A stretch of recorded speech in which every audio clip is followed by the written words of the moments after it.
నమస్తే అండి. నమస్కారం. ఎన్నికలు రాబోతున్నాయి ఆంధ్రప్రదేశ్లో. ఈ తరుణంలో ఉచిత హామీలపై నిషేధం విధించాలి అంటూ సుప్రీంకోర్టులో పిటిషన్ అయితే వేశారు అశ్విని ఉపాధ్యాయ న్యాయవాది. మరి దీని గురించి మీరేం చెప్తారు? ఆంధ్రప్రదేశ్కి వస్తున్నాయి ఎన్నికలు దేశంలో జరుగుతున్నాయా? నువ్వు లేస్తే ఆంధ్రప్రదేశ్ ఒక్కటే ఎలక్షన్ జరుగుతున్నట్టు అంటే ఇప్పుడు మనం మాట్లాడుకుంది ముఖ్యంగా ఆంధ్రప్రదేశే కదా. అట్టెందుకు అవుద్ది?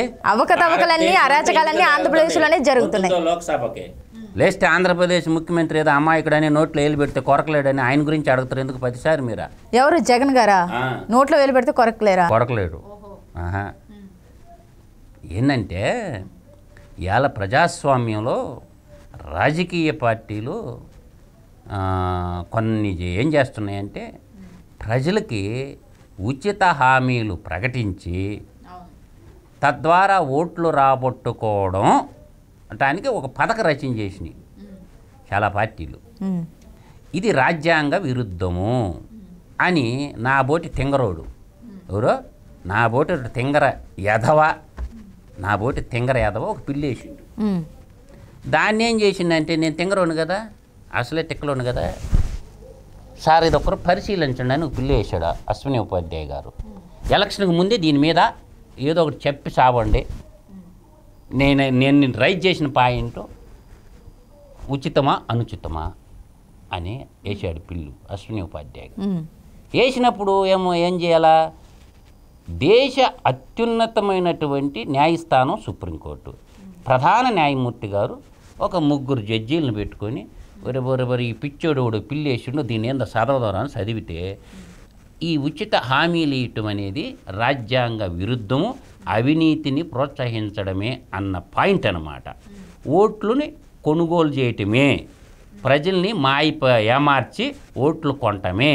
కాబట్టి దీన్ని మేము విచారణకు స్వీకరిస్తున్నామని చెప్పి విచారణకు తీసుకు ఏమవుద్దండి? ఏమవుద్దా? ఏమీ కాదు. ఈ భారతదేశంలో 77 ఏళ్ల స్వతంత్ర భారతావనిలో అవినీతి అవినీతి అవినీతి అవినీతి అని చెప్పి ఇని చెవులకు రంధ్రాలు పడిపోయినాయి, చెవులకు చిల్లులు కూడా పడిపోయినాయి. మొన్న ఒక అబ్బాయి మెసేజ్ పెట్టిండు, మనము కర్మ సిద్ధాంతాన్ని నమ్ముతాం భారతదేశం, కర్మ అంటే పని చేయటం అని నమ్ముతాం. కానీ సోక్రటీసు పునర్జన్మ సిద్ధాంతాన్ని నమ్ముతాడు. అర్థమైందా? అతను ఏమని కోరుకున్నాడంటే నాకు కానీ మరో జన్మ పునర్జన్మ అనేది కానీ ఉంటే ఈ భారతదేశంలో నన్ను, ఈ అవినీతి భారతదేశంలో నన్ను పుట్టించబాకు తండ్రి అని ఏడుకొని మెసేజ్ పెట్టాడు. ఒరే దుర్మార్గుడా, అవినీతి ఉందని నీకు తెలుసు కదా, దాని మీద యుద్ధం చేయాలి. పారిపోతే ఎంత దూరం పారిపోతావు? ఈ భూమండలం అంతా ఉంటుంది అవినీతి. స్వీడను నార్వే లాంటి దేశాల్లో ఉండదు కానీ, స్వీడన్ నార్వే 2 దేశాల్లో ఉండదు కానీ అవినీతి అన్ని చోట్ల ఉంటుంది, దానికి రూపాలు వేరేగా ఉంటాయి అన్నమాట. భారతదేశంలో ఏంటంటే అవినీతి ఉంది. బాగా జ్ఞానవంతులైనటువంటి వాళ్ళు, ఐఐఎం చదువుకున్నోళ్ళు, ఐఐటి చదువుకున్నోళ్ళు, వీళ్ళందరూ ఏంటంటే ఈ మిడిల్ క్లాస్ కుటుంబాల్లో పిల్లోళ్ళు, లోవర్ అంటే ఎస్సీ ఎస్టీ పిల్లలు అప్పుడప్పుడే ఎదుగుదల కోసం వాళ్ళ భవిష్యత్తుకు బంగారు బాటలు వేసుకొని ఒక ఇంటిని నిర్మాణం చేసుకోవటం కోసం, ఆర్థికంగా నిలబెట్టడం కోసం మేధో సంపద అంతా వలసెళ్ళిపోతుంది. ఇవాళ మీరు పోండి, ఆస్ట్రేలియా పోండి, బ్రిస్బెయిన్లో పోండి, 10 మంది తిరుగుతుంటే 7 మంది తెలుగు వాళ్ళు ఉంటారు, తమిళోళ్ళు తెలుగు వాళ్ళు, మన సౌత్ ఇండియా వాళ్ళు ఉంటారు. ఇలా అమెరికా పోండి, డల్లాస్ లాంటి నగరం చూడండి, ఇటు తిప్పిన తెలుగు వస్తాడు, ఇటు తిప్పిన. కెనడా పోండి, పంజాబ్ వాళ్ళు మొత్తం ఆక్రమించేస్తారు కెనడాని, ఖలిస్తాను ఉద్యమం ఆడించగా నడుస్తున్నది. లండన్ పోండి, ఈరోజు లండన్ ప్రధాని మన తెలుగోడు. అర్థమవుతుందా? అందువల్ల ఏంటంటే ఆర్థికంగా వెనకబడినటువంటి మేధావి వర్గం పిల్లల కష్టపడి చదువుకున్న రిక్షా కార్మికుడు కొడుకు కానీ, సఫాయి కార్మికుడు కొడుకులు కానీ ఉన్నత చదువులు చదువుకొని ఆ సంపాదన కోసం ఇతర దేశాలకు వెళ్ళిపోతారు. పార్లమెంటుకి, అసెంబ్లీకి పారంపోకులు చేరుతారు. వెళ్ళిపోతున్నారు అంటే ఎందుకు వెళ్ళిపోతున్నారు అంటే వాళ్ళకి ఇక్కడ ఉండేటటువంటి ఆదాయాలు సరిపోక, ఇక్కడ ఉండేటటువంటి రాజకీయ నాయకుల యొక్క పద్ధతులు నచ్చక, ఏదన్నా ఒక పని చేయాలంటే లంచాలు ఆశించడం, తర్వాత అధికమైనటువంటి ఉపాధి లేకపోవడం, అందువల్ల అవకాశాలు ఎత్తుక్కుంటా వెళ్ళిపోతున్నారు. మీరు అంటున్నారు యుద్ధం చేయాలి, ప్రశ్నించాలి, ఎదురు తిరగాలి అని. అలా వీటిలో ఏది చేసినా కూడా బతకనిస్తున్నారా? అది అంటే ప్రశ్నించేవాడిని చంపేస్తున్నారమ్మా. నాలాంటి మాట్లాడినవాళ్ళు కూడా పారంబోకులు కొంతమంది చదువుకున్న వాళ్ళ కింద వ్యక్తి స్వామ్యం కంటే ప్రజాస్వామ్యం గొప్పది. మళ్ళీ చెప్పు, నేను చెప్పిండే వ్యక్తి స్వామ్యం కంటే ప్రజాస్వామ్యం గొప్ప. ఇప్పుడు వ్యక్తి పూజ అధికమైపోయింది. ఇప్పుడు ఇది ప్రజాస్వామ్యము, ఈ డబ్బులందరి ప్రజలు. వ్యక్తి స్వామ్యం అంటే ఈడ తెలంగాణలో మొన్నటిదాకా వ్యక్తి స్వామ్యం డోలు కొట్టుకున్నారా లేదా? కేసీఆర్ అని ఏమైంది? ఇప్పుడు అవినీతి 7 లక్షల కోట్ల అప్పులు పాలు చేసిండు తెలంగాణ గడ్డని. తర్వాత చెల్లించాల్సిన బిల్లులు ఇంకొక 1 లక్ష కోట్లు, మొత్తం 8 లక్షల కోట్ల రూపాయలని. ఎంతమ్మా? 8 లక్షల కోట్లు. 8 లక్షల కోట్లు అప్పులు కుప్పగా మార్చిండు కేసీఆర్. తెలంగాణ బాపు, తెలంగాణ పిత అన్న అయినటువంటి ఈ 8 లక్షల కోట్ల రూపాయలు ఊడు కట్టాలా? ప్రజలే కదా. ఎంత కట్టాలా? సంవత్సరానికి 70,000 కోట్ల రూపాయల చొప్పున కట్టుకుంటా పోతే ఎన్నేళ్లకు తీరద్దు ఒకసారి ఆలోచించండి. 8 లక్షల కోట్ల వడ్డీ ఎంత? ఎవడ కడతాడు? కేసీఆర్ కడతాడా? కేసీఆర్ కొడుకు కడతాడా? కేసీఆర్ అల్లుడు కడతాడా? ఆ 8 లక్షల కోట్ల రూపాయలు క్యాపిటల్ ఎక్స్పెండిచరు అంటే స్థిరమైనటువంటి బిల్డింగ్లు ఎక్కడ కట్టారు? స్థిరాస్తి ఏర్పరిచారా? కాంట్రాక్టర్ల ముసుగుల్లో దోసేశారా ప్రజల సంపద? ఏ ముఖ్యమంత్రి ఎవడు తీర్చి అప్పులు కట్టడమ్మా?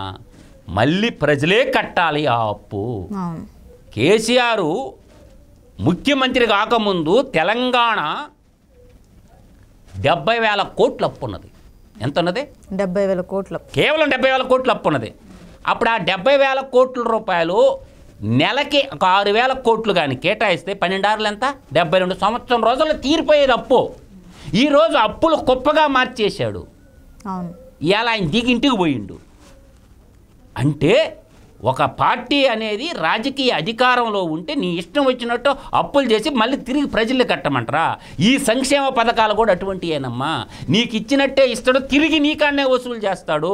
విద్యుత్ ఛార్జీ రూపంలో, బస్ ఛార్జీల రూపంలో, చెత్త పన్ను రూపంలో, వివిధ రకాల పన్నుల రూపంలో, స్పెషల్ ట్యాక్సులు, వీటన్నిటి రూపంలో, వ్యాట్ రూపంలో, లిక్కర్ రూపంలో, తర్వాత జిఎస్టీ రూపంలో మొత్తం నీ మీదే పడితే నువ్వే కట్టాలా. ఉచితం అనుచితం కాదు అని నేను ఎప్పుడు చెప్తా. ఉచితం ఉండాల్సింది 5 ఇల్లు కట్టించి ఇవ్వండి. కేజీ టు పీజీ ఉచితంగా అన్ని నిర్బంధ పాఠశాలలో పెట్టి అన్నం పెట్టండి బిడ్డలకి, చదువు చెప్పండి. 2 అయిపోయినాయి. ఆరోగ్యం అందరికి ఫ్రీగా వైద్యం అందించండి. అయిపోయిందా? ఇంకేం చెప్పాను? విద్య, వైద్యం, ఆరోగ్యం. ఇంక ఈ 2 ఉంటాయి. ఈ 2 ఏంటి? ఉచితంగా ఇవ్వాల్సింది. ఈ 2 ఏమి ఇవ్వాలా? ఉపాధి. వాడికి ఉపాధి కల్పించండి. ఈ ఉపాధి కల్పించి వాళ్ళకి రాజకీయ విజ్ఞానాన్ని కూడా, రాజకీయాల్లో కూడా వాడికి భాగం కల్పించండి. ఇవన్నీ వదిలేసి మీ బిడ్డలను బడికి పంపిస్తే డబ్బులు ఇస్తా, అర్థమైందా? నీకు 45 ఏళ్ళు వయసు వస్తే పింఛన్ ఇస్తా, ఇవన్నీ పారంపోక పనులు కదమ్మా తల్లి. దేనికమ్మా? ఇప్పుడు ఇంటిగ్రేటెడ్ ప్రతి విలేజ్లో ఒక పెద్ద హాస్టల్ కట్టండి, ఓల్డేజ్ హోమ్ కట్టండి. ప్రతి విలేజ్లో కట్టండి ఓల్డేజ్ హోము. ఆడ ఒక వంట మనిషిని పెట్టండి. అర్థమవుతుందమ్మా నేను చెప్పేది? లాజిక్ అర్థం చేసుకోండి తల్లి. ఒక ఓల్డేజ్ హోమ్ కట్టండి, ఒక వంట మనిషిని పెట్టండి. తిండి లేదుగా ముసలోళ్ళకే, కొడుకులు ఎవరు పెట్టలేదు ముసలోళ్ళకి, ఆడ కూర్చొని 3 పొట్లాన్ని బెడ్లు కూడా వేయండి, బెడ్లు కూడా వేసేసేయండి, వండి పెట్టండి, తింటారు. అంటే ఓల్డ్ ఏజ్ పెన్షన్ అనేది ఒక ముసుగు కదా తల్లి. అవునా కదా? చెప్పు. సరే 108 ఉంది కదా వెహికల్, 104 ఉంది కదా వెహికల్ ఉంది కదా, గవర్నమెంట్ డాక్టర్లు ఉంటారు కదా, వాళ్ళు వచ్చి వాళ్ళకి వైద్యం ఫ్రీగా, అంటే మెడిసిన్స్ ఫ్రీగా ఇవ్వండి, వైద్యం ఫ్రీగా చేయండి. ఇంక దేనికమ్మా డబ్బులు చెప్పండి? ఇది పద్ధతేగా. ఇవాళ వాళ్ళకి బట్టలు కావాలా, బట్టలు కావాలన్నప్పుడు ఏం చేయాలా? ఇవాళ పద్మశాలి కమ్యూనిటీ బట్టలు, చేనేత బట్టలు నేస్తుంటారు. ఈ బట్టలు నేసేటటువంటి వాళ్ళందరూ చేనేత రంగానికి పవర్ లూమ్స్ ఉంటాయి కదా, వాళ్ళందరికి ఇచ్చేసి స్కూల్లో పిల్లలు డ్రెస్సులు ఇస్తుంటారు కదమ్మా, ఇస్తారా లేదా? ప్రభుత్వం కొని స్కూల్ పిల్లలకి వాళ్ళకి ఇవ్వండి. దర్జీ సెక్టార్ ఉందమ్మా, వాళ్ళ చేత బట్టలు కొట్టి ఇవ్వండి. ఎవడికో ఎందుకు ఇస్తున్నారు ఆర్డరు బయట కంపెనీలకి? అంటే ఏంట్రా ఈ లాలుచి? అంటే ఆంధ్రప్రదేశ్ రంగంలో ఒక చేనేత రంగాన్ని నమ్ముకున్న కుటుంబాలు కొన్ని లక్షల కుటుంబాలు ఉంటాయి. వాళ్ళకు ఉపాధి చూపించినట్టు అయిపోద్దిగా, సింపుల్గా. ఇలా టైలరింగ్ వృత్తిలో ఉంటారమ్మా. దాదాపు ఎన్ని లక్షల మంది పిల్లలు ఉంటారు? చదువుకునే పిల్లలు 40 లక్షల మంది దాకా ఉంటారు. ఈ ఇంజనీరింగ్ వాళ్ళు కలుపుకుంటే యావరేజ్గా ఓవరాల్గా ఒక 50 లక్షల మంది పిల్లలు ఇవాళ అన్ని రంగాల్లో చదువుకుంటుంటారు. 50 లక్షల మంది పిల్లలకి చెప్పులు కావాలిగా, చెప్పులు కావాలనా లేదా? వాళ్ళందరికీ ఏం చేయాలి మనం? ఆ చెప్పులు పరిశ్రమని ఇక్కడ మనకి సహజంగా ఎస్సీలో ఈ కుల వృత్తి ఎవరిదమ్మా? మాదిగ సామాజిక వర్గానికి కుల వృత్తి. వాళ్ళకి ఇచ్చేసేయండి ఆ చెప్పులు ఫ్యాక్టరీలు, ప్రభుత్వమే పెట్టుబడి పెట్టండి. ఆ కుల వృత్తిలో ఉన్నటువంటి వాళ్ళు బూట్లు తయారు చేస్తారు, చెప్పు వాళ్ళ తరతరాల నుంచి ఉన్నటువంటి చర్మకార వృత్తి ఉన్నది వాళ్ళ కులంలోనే కదా. ఇవాళ బాటా షూ కంపెనీ ఎంతగా ఎన్ని వేల కోట్లు టర్న్ ఓవర్ చేస్తుంది.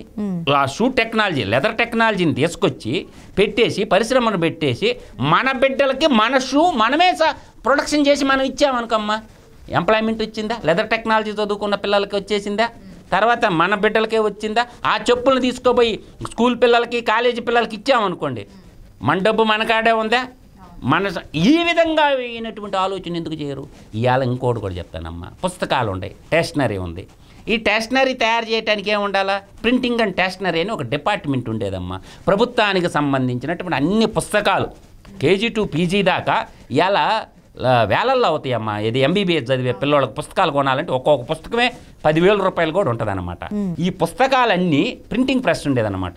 ప్రింటింగ్ టెక్నాలజీ చదువుకున్నటువంటి పిల్లలకి నేను అంటే అదే కేజీ టు పీజీ వరకే పుస్తకాలన్నీ ప్రభుత్వమే ముద్ర చేసి, అర్థమైందా? అన్ని రకాల ఎంబీబీఎస్, బీటెక్, ఇంటర్మీడియట్, పాలిటెక్నిక్, తర్వాత ఎల్కేజీ పుస్తకాలు కానీ 10th క్లాసు, ఇంటర్మీడియట్ అన్ని స్టడీ మెటీరియల్ మొత్తం కూడా ప్రింటింగ్ టెక్నాలజీని పెట్టేసి ప్రింటింగ్ టెక్నాలజీ చదువుకున్నటువంటి పిల్లలందరికీ అక్కడ ఎంప్లాయ్మెంట్ వస్తుంది, గవర్నమెంట్ చేతిలోనే ఆస్తి ఉంటుంది. ఆ తర్వాత ఆ పుస్తకాలన్నీ డిస్ట్రిబ్యూషన్ చేయటం కూడా ఈజీగా ఉంటుంది కదమ్మా. ప్రభుత్వ రంగంలోనే ఉండటం వల్ల అన్ని స్కూళ్ళకి ఉచితంగా పుస్తకాలు ఇవ్వచ్చు కదమ్మా. కొంత బడ్జెట్ పెట్టుకుంటేనా ఉచితంగా ఇవ్వాల్సింది. ఇయ్యమ్మా, అన్నం పెట్టండి పిల్లలకి, బట్టలు ఇవ్వండి, సరే స్కూల్ బ్యాగులు ఉన్నాయమ్మా. ఎవడికో ఢిల్లీ వాడికి ఎందుకు ఇవ్వాలమ్మా బెల్ట్లు బ్యాగులు తయారు చేయలేమా ఆంధ్రప్రదేశ్లో? ఈ దర్జీలు బోలెడు మంది ఉండరు కదా, స్టిచ్చింగ్ ఆడవాళ్ళు నేర్చుకుంటారు కదా, వాళ్ళందరికీ ఒక వారం రోజులు ట్రైనింగ్ ఇస్తే ఆడపిల్లలు కుట్టలేరమ్మా బ్యాగులో. నువ్వు క్లాత్ ఇస్తే ఆ బ్యాగులో వాళ్ళు కుడతారు కదా, అట్టా ఎంప్లాయ్మెంట్ వస్తుందిగా, ఆ బ్యాగులన్నీ ఫ్రీగా ఇవ్వచ్చుగా పిల్లలకి.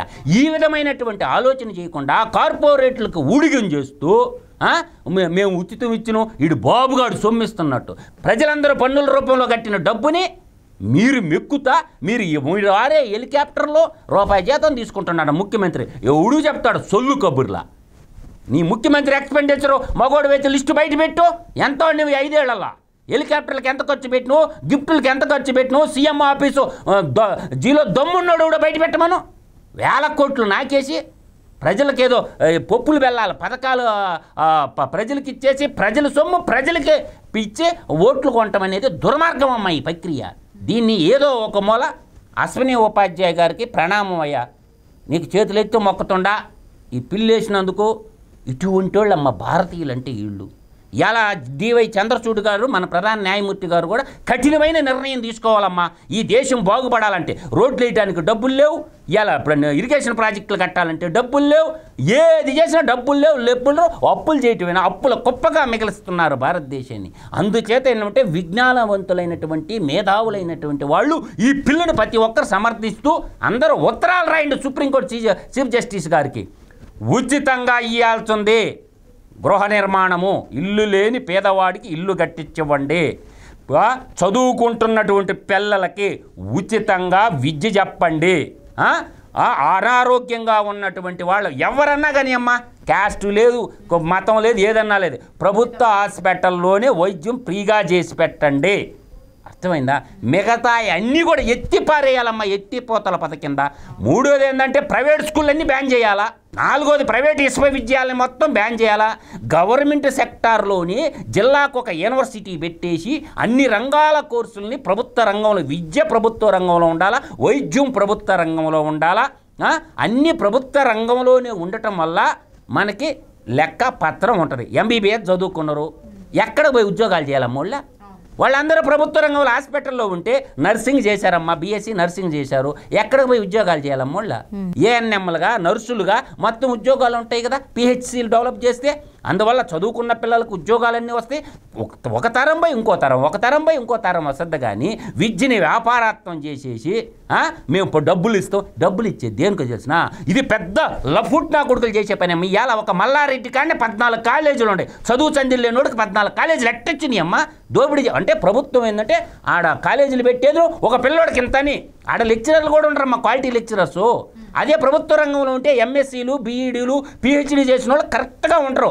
కానీ ఆడ ఇంటర్మీడియట్ చదివిన వాళ్ళని టీచర్లుగా పెట్టేది, టెట్ చదువుకున్న వాళ్ళని టీచర్లుగా పెట్టేది. పేరుకేమో ఇంటర్నేషనల్ బోర్డు ఉంటుంది, ఆడేమో టీటీసీ చదివిన పిల్లవాళ్ళు ఉండరు, బీఈడీ చదివిన వాళ్ళు అసలు ఉండరు. అవినీతికి ఆజ్యం పోసేది ఆడే. ప్రైవేటు స్కూళ్ళల్లో క్వాలిఫైడ్ టీచర్లు ఉండరమ్మా. అసలు గ్రౌండ్ కూడా ఉండదు. నువ్వు హైదరాబాద్లో చూసినవుగా, అన్నీ లాంటి పెట్టెల్లో పెట్టి ఆక్సిజన్ లేకుండా, ఫిజికల్ ఎక్సర్సైజ్ లేకుండా ఆ పిల్లవాళ్ళ జీవితాలని మరగుజ్జులుగా తయారు చేస్తుందమ్మ సమాజము. ఇటువంటి అన్నిటినీ ఎదుర్కోవాలంటే ఏం చేయాలా? ఒక రాజకీయ రంగం పక్షాలను చేయాలా? ఉచిత హామీల ముసుగులో ప్రజల ఓట్లు కొనటమే ఉచితం, అనుచితం కాదు. ఉచితం సంక్షేమం సంక్షోభానికి దారితీస్తుంది. సంక్షేమం ఉండాల్సింది కొన్నిటికి మాత్రమే. దేనికి?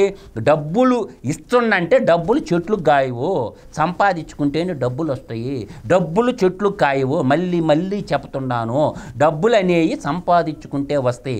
ఏ విధంగా సంపదను సృష్టించాలా? సంపదను ఏ విధంగా సృష్టించాలంటే ఏం చేయాలా? ఇండస్ట్రియలైజేషన్ కావాలా? మన వస్తువులు ఆ రోజుల్లో స్వతంత్రోద్యమంలో ఏం జరిగింది తెలుసమ్మా? ఏమన్నారు? అందరు కద్దర బట్టలు ధరించండి, బ్రిటిష్ వాడు బట్టలు కొనబాకండి అని చెప్పి తగలెట్టినారా లేదా? మనకు అవసరమైనటువంటి వస్తువులు ఏవైతే ఉన్నాయో వాటన్నిటిని మనమే ఉత్పత్తి చేసుకొని, ఉత్పత్తి కర్మాగారాలు ఏర్పాటు చేసుకొని, తద్వారా ఆ ఉత్పత్తులను మన ప్రజలకు అందించేసి, ఈరోజు ఆంధ్రప్రదేశ్లో 6 కోట్ల మంది జనాభా ఉంటారమ్మా. చిన్నపిల్లల నుంచి పెద్దోళ్ళ దాకా 6 కోట్ల మందికి బట్టలు అవసరం లేదమ్మా, 6 కోట్ల మందికి చెప్పులు అవసరం లేదమ్మా. 6 కోట్ల మంది వాడే వస్తువులు ఎన్ని ఉంటాయి? ఆ వస్తువులు ఎన్ని ఉత్పత్తి అవుతుండే ఆంధ్రప్రదేశ్ రాష్ట్రంలో? ఇది కనీసం పుస్తకాలు ప్రింటింగ్ చేసుకోలేనటువంటి దౌర్భాగ్య స్థితిలో ఉంది ఆంధ్రప్రదేశ్ గవర్నమెంట్. పిల్లలకి ఇచ్చేటటువంటి పుస్తకాల మీద వ్యాపారం, పిల్లలకి ఇచ్చే బట్టల మీద వ్యాపారం, పిల్లలకి ఇచ్చే బెల్టుల మీద వ్యాపారం, పిల్లలకి పెట్టే ఫుడ్ మీద వ్యాపారం. ఇట్లా ఈ విధంగా ఏంటంటే ఈ ఉచితాలు అనుచితం కాదు. సరైన టైంలో సరైన ఫిల్ వేశాడు. కాబట్టి ప్రతి ఒక్క పౌరుడు very simple brother, supreme court chief justice గారికి ఇలా ఎలక్ట్రానిక్ రంగంలో సుప్రీంకోర్టు ఆఫ్ ఇండియాని కొట్టండి, దాంట్లో కంప్లైంట్ సెల్ ఉంటుంది. కాబట్టి ప్రతి ఒక్కరు మీ మెయిల్ ఐడి ఓపెన్ చేసి మెయిల్ పెట్టండి అందరూ. అంటే ఎవిడెన్స్ యాక్ట్కి చెప్తుండ. అందువల్ల ఏంటంటే విద్య వైద్యం తప్ప, విద్యా వైద్యం గృహ నిర్మాణం తప్ప మిగతా పథకాలన్నీ రద్దు చేసి అవతల పాడేయాలి. ఇది మాత్రం జరిగి తీరాలి. ఈ దేశం బాగుపడాలంటే, ఈ దేశం అప్పుల్లో నుంచి బయటికి రావాలంటే ఈ 2 మాత్రం ప్రధానంగా నేను విశ్వసిస్తున్నాను. ఈరోజు ఎంత దౌర్భాగ్యం అంటే బస్సు బాడీ బిల్డింగ్ యూనిట్లు లేవమ్మా ఆంధ్రప్రదేశ్ రాష్ట్రంలో. ఆర్టీసీ బస్సులు ఎన్ని ఉన్నాయమ్మా? బస్సు బాడీ బిల్డింగ్ యూనిట్ ఏదే? ఇవాళ టైర్లు ఉంటాయి కదమ్మా, టైర్ల కంపెనీ ఏదే? ఒక్క టైర్ల కంపెనీ ఏదే? 2 వీలర్లు ఎన్ని ఉంటాయమ్మా? ఆటోలు ఎన్ని ఉంటాయి? బస్సులు ఎన్ని ఉంటాయి? లారీలు ఎన్ని ఉంటాయి? ఒక్క మ్యానుఫ్యాక్చరింగ్ యూనిట్ చూపించు. ఇవాళ తెలంగాణలో ఎంఆర్ఎఫ్ ఉంది, మనకేది రవాయ్? జేకే టైరు, అపోలో టైరు, సియటా కానీ ఎంఆర్ఎఫ్ కానీ, ఒక్క టైర్ల పరిశ్రమ ఎందుకు తేలేకపోయినాం మనం? రోజు ఎన్ని టైర్లు తీసేస్తుంటారమ్మా? ఆటోమొబైల్ రంగంలో ఎన్ని స్పేర్ పార్ట్లు రోజు వాడుతుంటారమ్మా? ఒక్క ఆటోమొబైల్ కంపెనీ ఏది? ఈ విధంగా బస్సు బాడీ బిల్డింగ్లు యూనిట్లు పెట్టరు, టైర్లు మ్యానుఫ్యాక్చరింగ్ యూనిట్లు పెట్టరు, తర్వాత పాలిమర్స్ కంపెనీలు రావు, తర్వాత మనకి ఇవి ఉంటాయి కదమ్మా, హౌస్ వైరింగ్ ఉంటుంది కదా, వైరింగ్ ఉంటుంది కదా, కేబుల్ ఇండస్ట్రీస్ ఎన్ని ఉన్నాయి ఆంధ్రప్రదేశ్ రాష్ట్రంలో? నాకు చెప్పానండి, ఏం టెక్నాలజీ పెద్ద తోపంటి టెక్నాలజీ అది ఏమన్నా? పోనీ క్యాస్టింగ్ ఇండస్ట్రీస్ ఎన్ని ఉన్నాయి? నెల క్యాస్ట్ ఉంటుంది గూడూరు కాడ, ఆ విశాఖపట్నంలో ఒక క్యాస్ట్ కంపెనీ, 2 కంపెనీలు ఉంటాయి క్యాస్ట్ కంపెనీలు. గూడూరు దగ్గర నెల క్యాస్ట్, ఆ విశాఖపట్నంలో ఒక క్యాస్టింగ్ కంపెనీలు ఉండవు, ఒక ట్రాక్టర్ మ్యానుఫ్యాక్చరింగ్ యూనిట్ ఉండదు. అసలు ఎట్లా పోతుంది ఆంధ్రప్రదేశ్ రాష్ట్రం? సంక్షేమాల మాటన సంక్షోభాలు సృష్టించుకొని ఉత్పత్తి రంగాలని, ఫ్యాక్టరీలను ఏర్పరచకుండా రాష్ట్రాన్ని సర్వనాశనం చేస్తుంటే ఎవరు పిల్లి ఇవ్వకుండా ఎందుకుంటారమ్మా? ఓట్లు కొనేటానికే తప్ప ఈ సంక్షేమ పథకాలు ఇవాళ ఏం చెప్తాను? ఇంటింటికి పోయి జగనన్న ఇంత ఇచ్చిండు, జగనన్న ఆస్తులు అమ్మేమన్నా ఇచ్చిండా? అదంతా ప్రజల సొమ్ము ప్రజలకిచ్చి ఇవాళ ఒక ఎలక్ట్రికల్ రంగంలోనే 36,000 కోట్ల రూపాయలు ట్యాక్సుల రూపంలో బాధిర్రా స్వామి. తెలుసుకోండిరా ఇంకనన్నాను, చెప్పుకుంటా పోతే చాంతాడంతా ఉంది, ఒక రోజంతా చెప్పగలను. ఒక ఎలక్ట్రికల్ దాంట్లో ప్రజల నుంచి విశ్వేశ్వర రెడ్డికి దోసిపెట్టడానికి, షిరిడి సాయి ఎలక్ట్రికల్కి దోసిపెట్టడానికి 36,000 కోట్ల రూపాయలు ప్రజాధనాన్ని లూటీ చేసిన ప్రభుత్వం రా ఇది. తీసుకోండి, కరెంటు బిల్లులో చెక్ చేసుకోండి. గతంలో 14-19 మధ్యలో ఒక్కసారి కూడా ఎలక్ట్రికల్ ఛార్జీలు పెరగల. ఈ మహానుభావుడు ఎక్కినాక 12 సార్లు పెరిగినాయిరా. స్పెషల్ కాంపోనెంట్ ట్యాక్స్ అని, ఆ ట్యాక్స్ అని, ఈ ట్యాక్స్ అని 36,000 కోట్లు లూటీ చేశారు రా ఎలక్ట్రికల్లో. అందువల్ల నేను ఫైనల్గా చెప్తుండా, ఆలోచించి ఓటేయండి. ఓటనే ఆయుధం నోటికి అమ్ముకోకుండా, లిక్కర్కి అమ్ముకోకుండా, బిర్యానీ ప్యాకెట్లకు అమ్ముకోకుండా భారతదేశం వైపు చూసి ఒక్కసారి విజ్ఞతతో ఓటేయండి. అందువల్ల ఓటిని అమ్ముకోకుండా, ఓటిని నోటికి అమ్ముకోకుండా విజ్ఞతతో ఓటేయండి. సంక్షేమం సంక్షోభానికే దారితీస్తుంది. అందువల్ల ఒక పార్టీని మించి ఇంకో పార్టీని మించి వాడు అంత ఇచ్చినంటే నేను ఇంత ఇస్తా, ఇది దుర్మార్గమో. అది ఏ పార్టీ అయినా కావచ్చమ్మా నా దృష్టిలోనో. పథకాలు ఖచ్చితంగా విద్య, వైద్యం, గృహ నిర్మాణం, ఈ మూడే ఉచితం ఇవ్వాలా. మిగతా అన్నీ ఏ ఉచితం ఇవ్వకూడదు. ఇలా ఎలక్ట్రికల్ రంగం వచ్చిందమ్మా. హైదరాబాద్లో కొత్త బస్సులు వచ్చుండే, ఇవాళ గ్రీన్ బస్సులు వచ్చుండే, తిరుగుతుండే, చూసినావు కదా ఎంత హ్యాపీగా ఉంది. దాంట్లో జర్నీ చేస్తుంటే ఆ బస్సుల్లో హ్యాపీగా ఉంది. పొల్యూషన్ కూడా అవుట్ అయిపోద్ది. అటువంటి ఎలక్ట్రికల్ బస్సులు మ్యానుఫ్యాక్చరింగ్ యూనిట్ ఒకటి తెచ్చిండా జగన్మోహన్ రెడ్డి ఆంధ్రప్రదేశ్ రాష్ట్రానికి. ఈ విధమైనటువంటి వినూతనమైనటువంటి ఆలోచన చేయాలి. అందువల్ల ఏంటంటే ప్రజలు మేల్కోండి. ప్రతి ఒక్కరూ చీఫ్ జస్టిస్ గారికి నా మాట విన్న ప్రతి ఒక్కరూ ఉత్తరాలు రాయండి. ఈ సంక్షేమ పథకాలు కాదు, సంక్షోభ పథకాలు సార్, వీటిని మాకు వద్దని బాధ్యత గల ప్రతి భారతీయుడు, బాధ్యత గల ప్రతి పౌరుడు చీఫ్ జస్టిస్ డివై చంద్రచూడ్ గారికి మెయిల్ ద్వారా, పోస్టు ద్వారా, ఏది వీలైతే దాని ద్వారా మన మద్దతు ప్రకటించాలా. పిల్లేసినటువంటి అశ్విని ఉపాధ్యాయ గారికి I will salute to you.